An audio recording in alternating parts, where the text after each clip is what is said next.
The first fire extinguisher on record was built in Europe in the Middle Ages. It worked like a giant syringe that squirted water at a fire.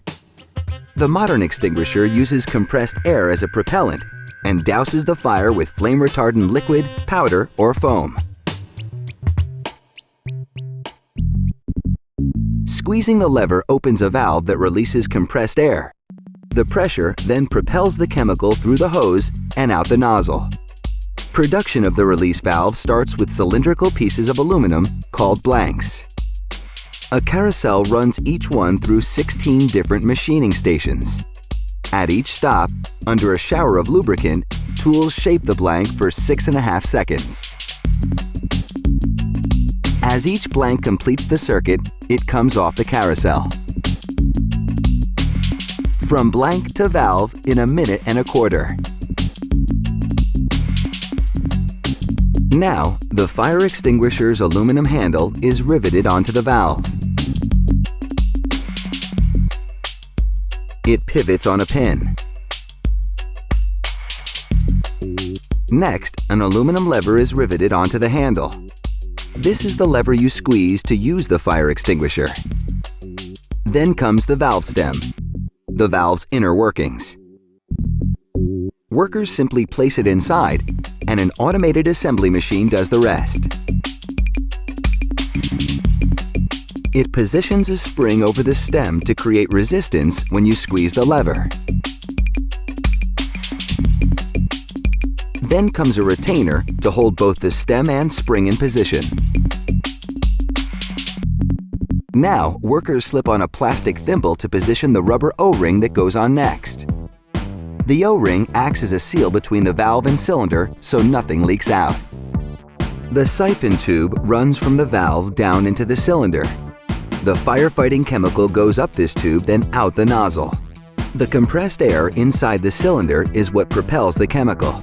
This gauge shows if there's sufficient pressure for that to happen. After coating the gauge's threaded stem with sealant to prevent leaks, a worker screws it onto the valve. The valve unit is now fully assembled, tested, and ready for installation on top of the cylinder.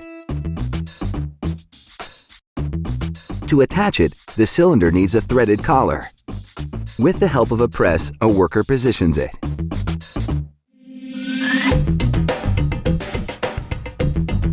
The cylinder also needs a bottom. The technique this factory uses to fuse the bottom and collar is called brazing.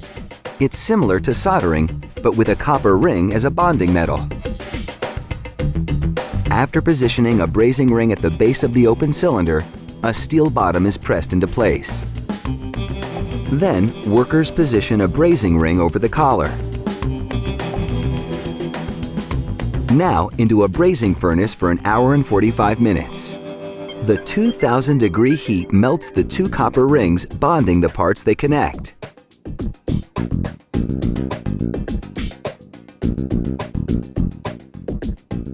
Next stop, the static paint booth, where workers apply a positive electrical charge to the paint particles and a negative charge to the cylinders. This draws the paint onto the surface evenly. Then, it's into an oven for 45 minutes to bake the paint.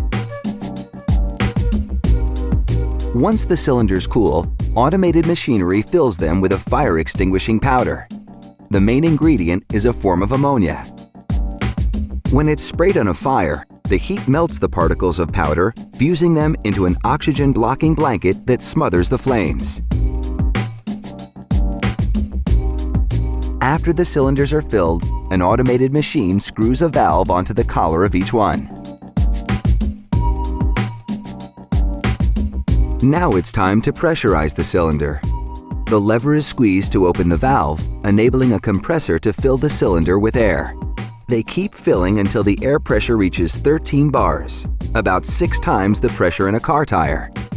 Next, workers screw on the nozzle and install a locking pin. This immobilizes the lever so the extinguisher can't discharge accidentally. As the instruction sticker says, in case of fire, you just pull the pin, aim, and spray. This mounting bracket lets you hang the fire extinguisher in an accessible spot so it's close at hand if you need it.